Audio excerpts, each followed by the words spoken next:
অন্য এক খবৰ ৰাজ্যৰ মহিলাসকলৰ বাবে অৰ্থনৈতিক স্বাৱলম্বিতাৰ একমাত্ৰ ভৰসা হৈ পৰিছে বন্ধন বেংক। নিম্ন মধ্যবিত্ত আৰু আৰ্থিকভাৱে দুৰ্বল পৰিয়ালৰ মহিলাসকলক আৰ্থিক সচ্ছলতা প্ৰদান কৰাত অগ্ৰণী ভূমিকা পালন কৰিছে বন্ধন বেংকে। ডুমডুমাৰ বৰহাবজানৰ ৰীতা বিশ্বাস আৰু ডুমডুমা আজাদ ৰোড নেপালী পট্টিৰ তাৰা শৰ্মা বন্ধন বেংকৰ দ্বাৰা লাভান্বিত হোৱা অন্যতম মহিলা। স্বামীৰ অকাল মৃত্যুৰ পিছত অসহায় হৈ পৰা বৰহাবজানৰ ৰীতা বিশ্বাসৰ বাবে একমাত্ৰ ভৰসা হৈ পৰে বন্ধন বেংক। সমান্তৰালকৈ ডুমডুমা আজাদ ৰোডৰ তাৰা শৰ্মাই বন্ধন বেংকৰ ঋণৰ জৰিয়তে দুগ্ধ উৎপাদন কাৰ্যত সফলতা লাভ কৰিছে।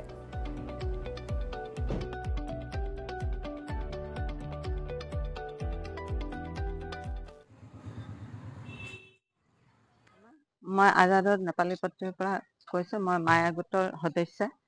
মই বন্ধন বেংকত 2012 চনৰ পৰা জড়িত। মই 2012 চনত মই প্ৰথমতে 25,000 লৈছিলোঁ।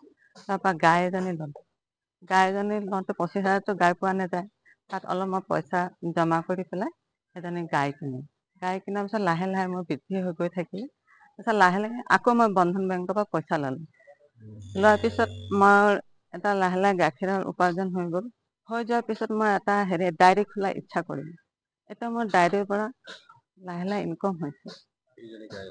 এতিয়া মোৰ গাই 6জনী আছে। বন্ধন বেংকে মোক বহুত সহায় কৰিছে। মই বন্ধন বেংকক ধন্যবাদ জনাব বিচাৰিছোঁ। মই মানে লোনটো যেতিয়া ক'লোঁ মানে তেওঁলোকে দিয়ে। মোৰ চিভিলটো ভাল হোৱাৰ কাৰণে তেওঁলোকে মোক বন্ধন বেংকৰ পৰা লোন লৈ কিনে মই বহুত ভাল পালোঁ। মোৰ নাম ৰীতা বিশ্বাস। মই কিন্তু বহুত উপকাৰ পালোঁ। মই 12 চনৰ পৰা লোন লোৱা।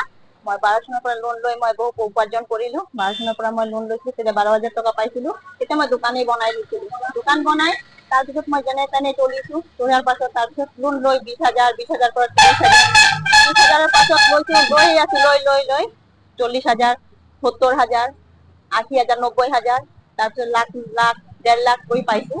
যেনেকে পাইছোঁ তেনেকে মই পুৰা বন্ধন বেংকৰ লোন লৈ মই বহুত উপাৰ্জন কৰিছোঁ। বহুত কষ্ট কৰিছিলোঁ। তেতিয়া মই এই বন্ধন বেংকৰ লোনটো পাই মই বহুত মানে উপাৰ্জন কৰিছোঁ। ইমান ভাল লাগিছে যে মই কোনো জেগাত যাব নালাগে। টকাটো পালে মই কি কৰিব পাৰোঁ, বিজনেছটো পুৰা বস্তু আনিব পাৰোঁ। আনি কিনে একদম পুৰা মাল ভৰাই দিব পাৰোঁ। আৰু মই বন্ধন বেংকক ইমান ধন্যবাদ কৰোঁ, মানে বহুত ভাল লাগে মোৰ। সেইটো কাৰণে মই বন্ধন বেংকক মই বহুত ভাল পাওঁ। যে বন্ধন বেংকে মোক বহুত সহায় কৰিছে। এইটো হয়।